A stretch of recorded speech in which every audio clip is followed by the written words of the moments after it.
کہ نکاح ایسا عقد ہے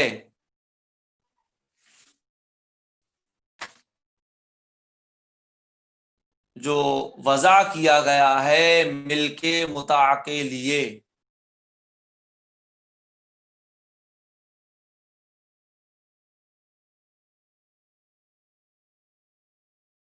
احل استمتاع الرجل من المرأة،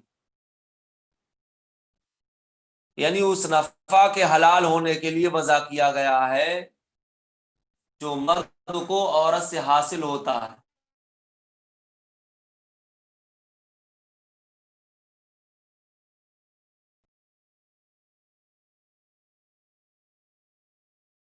عقد،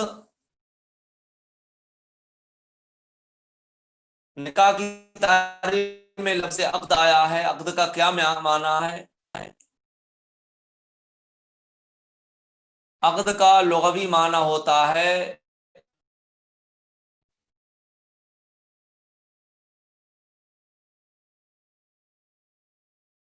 مطلقاً کوئی بھی معاملہ، لیکن چونکہ نکاح کے لغوی معنی وطی اور مجامعات کے بھی آتے ہیں اور شرعی معنی عقد نکاح کے ہیں، اور کبھی کبھی وطی کے معنی پر بھی بولا جاتا ہے. اس لیے نکاح کے شرعی معنی میں اختلاف ہے. امام شافعی رحمۃ اللہ علیہ فرماتے ہیں کہ شرعی لحاظ سے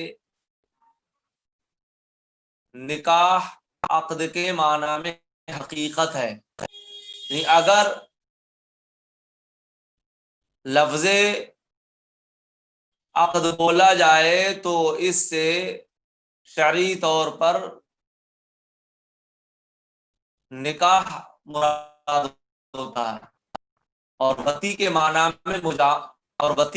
میں مجاز ہے. یعنی نکاح کے لغوی معنی وطی کے بھی آتے ہیں اور مجامعات کے بھی آتے ہیں، لیکن ہمارے نزدیک صحیح یہی ہے کہ وہ وطی کے معنی میں بھی حقیقت ہی ہے. اسی لیے مصنف نے ہوا عقد کہہ کر کے اس طرف اشارہ کیا کہ یہاں نکاح عقد کے معنی میں ہے، وطی کے معنی میں نہیں ہے، کیونکہ اس کتاب میں عقد نکاح کے احکام بیان ہو رہے ہیں، وطی کے احکام بیان نہیں ہو رہے ہیں.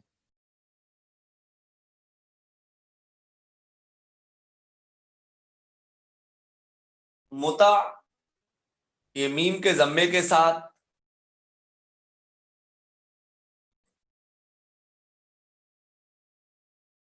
متع اس چیز کو کہا جاتا ہے جس سے فائدہ اٹھایا جائے، اور استمتاع باب استفعال کا مصدر ہے. احل و استمتاع میں جو استمتاع آیا فائدہ اٹھانے کے معنی میں بھی استعمال ہوتا ہے. یہاں دونوں معنی کا احتمال ہے، اور متع کی تشریح اور وضاحت یہ ہے کہ ملک متع نام ہے شوہر کے اپنی بیوی کی بضع اور تمام اعضائے بدن کے منافع سے فائدہ اٹھانے کی ملکیت. یعنی جو یہ تعریف کی گئی ہے کہ وہ ایسا عقد ہے جو ملک متع کے لیے وضع کیا گیا ہے، تو اس کا مطلب یہ ہے کہ جب نکاح ہو جاتا ہے تو شوہر اپنی بیوی کی بضع اور تمام اعضائے بدن کے منافع سے فائدہ اٹھانے کا مالک ہو جاتا ہے، یا بیوی کی ذات و نفس سے فائدہ اٹھانے کا وہ مالک ہو جاتا ہے.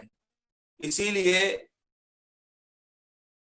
بہار شریعت میں بھی نکاح کی تعریف یہی کی گئی ہے کہ نکاح کہتے ہیں اس چیز کو کہ جس سے مرد کے لیے وہ تمام چیزیں عورت سے حلال ہو جائیں جو نکاح سے پہلے اس کے لیے حلال نہیں تھیں. مرد کے لیے عورت سے ان تمام چیزوں کا حلال ہو جانا جو نکاح سے پہلے اس کے لیے حلال نہیں تھی، مثلا ہم بستری وغیرہ.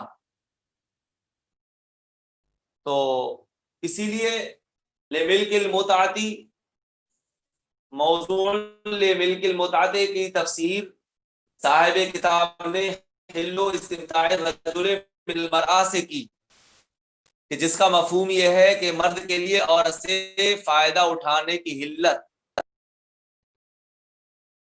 ثابت ہونے کا شریعت کے دائرے میں رہتے ہوئے شریعت نے جن چیزوں کو منع کیا ہے وہ حلال نہیں ہوں گی. مثلا جن چیزوں کے حلال ہونے کا شریعت نے حکم دیا ہے وہی چیزیں نکاح سے حلال ہوں گی، ساری چیزیں حلال نہیں ہوں گی. مثلا لواطت، کہ کوئی شخص اپنی بیوی سے لواطت کے طور پر فائدہ اٹھانا چاہے تو فائدہ نہیں اٹھا سکتا، کیونکہ لواطت قرآن و حدیث سے منع ہے. حدیث میں ہے کہ جو شخص اپنی بیوی کے دبر میں آئے وہ ملعون ہے.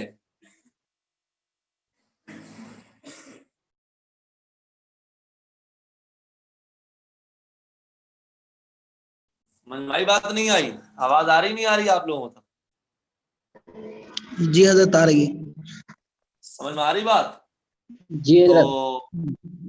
نکاح کا دو لفظوں میں یہی مفہوم ہوتے ہیں کہ نکاح اس عقد کو کہتے ہیں کہ جس کے ذریعے سے مرد عورت کی بزا اور تمام اعضائے عورت سے نفع اٹھانے کا مالک ہو جائے، ان چیزوں سے نفع اٹھانے کا مالک ہو جائے کہ جن چیزوں کو شریعت نے جائز رکھا ہے.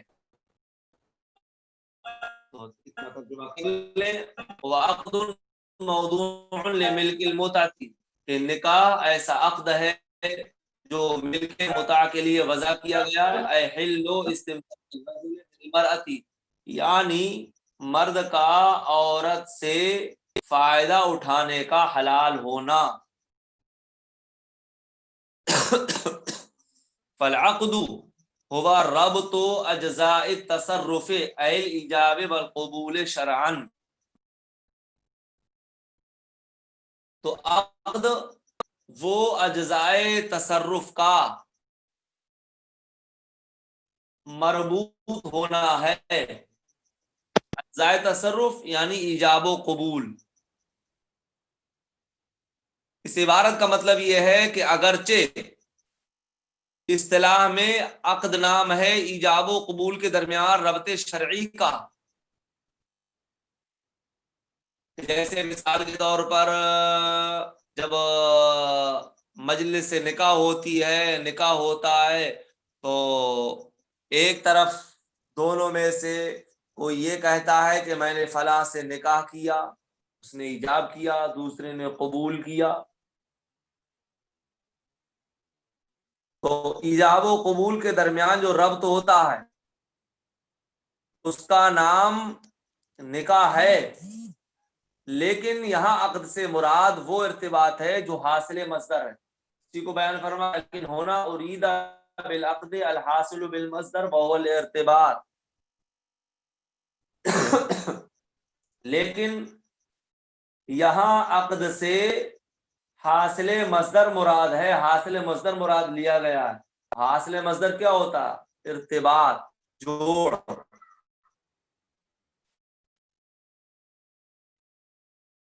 لیکن اس سے یہ لازم نہیں آتا ہے کہ عقد نکاح سے ایجاب و قبول خارج ہو جائیں، بلکہ عقد نکاح نام ہے ایجاب و قبول اور ارتباط کے مرکب کا، یعنی ایجاب بھی ہو، قبول بھی ہو اور ان دونوں کے درمیان ارتباط بھی ہو.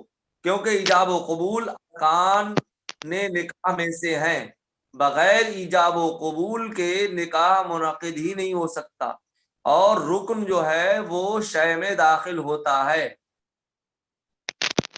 ایسے کہ نماز کے اندر قیام، قرات، رکوع وغیرہ یہ سب کے سب رکن ہیں اور سب کے سب نماز میں داخل ہیں، ایسے ہی ایجاب و قبول بھی ارکان نکاح میں سے ہیں اور نکاح میں داخل ہیں، لہذا ایجاب و قبول ارتباط کے ساتھ عقد نکاح کی تعریف میں شامل رہیں گے، اور تینوں کے مجموعہ کو نکاح کہیں گے، عقد نکاح کہیں گے۔ ایجاب کسے کہتے ہیں؟ ایجاب کہتے ہیں کہ عاقدین میں سے جس کا کلام پہلے ہو اسے ایجاب کہا جاتا ہے، عام عظیم وہ مرد ہو یا عورت ہو، اور اس کے جواب میں جو دوسرے کا کلام ہوتا ہے اسے کہا جاتا ہے قبول، یعنی دوسرے کلام کو جو پہلے کلام پر مرتب ہو قبول کہتے ہیں۔ مثال کے طور پر ہم کسی دکان پر جائیں اور ہم کہیں کہ ہم نے اس چیز کو 10 روپے میں خریدا، تو دوسرا جو چیز کا مالک ہے وہ کہہ دے کہ ٹھیک ہے میں نے 10 روپے میں دیا، تو میں نے 10 روپے میں خریدا یہ کہلائے گا ایجاب، اور جو دوسرا کہہ رہا ہے کہ میں نے 10 روپے میں فلاں چیز دی یہ ہو گیا قبول۔ اگر اسی کا الٹا ہو جائے کہ وہ شخص کہے کہ میں نے یہ چیز 10 روپے میں دی اور پھر دوسرا کہے کہ میں نے 10 روپے میں خریدی، تو اب جو یہ ہے کہ میں نے 10 روپے میں یہ چیز دی یا بیچی وہ ہو جائے گا ایجاب،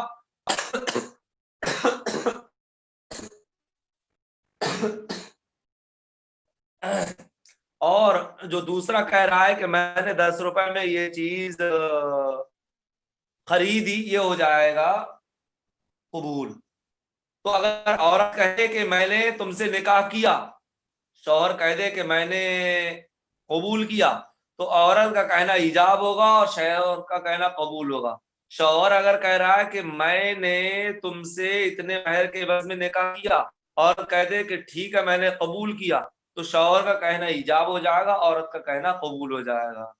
خلاصہ یہ ہے کہ پہلے جس کا کلام ہوگا وہ ایجاب کہلائے گا، اور دوسرے کا جو کلام ہوگا وہ قبول کہلائے گا۔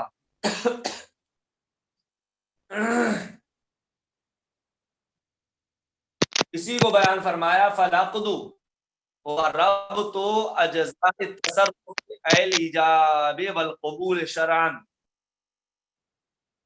تو عقد وہ اجزاء تصرف کا ربط ہے۔ اجزاء تصرف کیا؟ الایجاب والقبول، کیونکہ تصرف کے اجزاء یہی ہیں، ایجاب اور قبول سے ہی عاقدین جو ہے وہ کسی چیز میں تصرف کے مالک ہوتے ہیں، تو عقد جو ہے وہ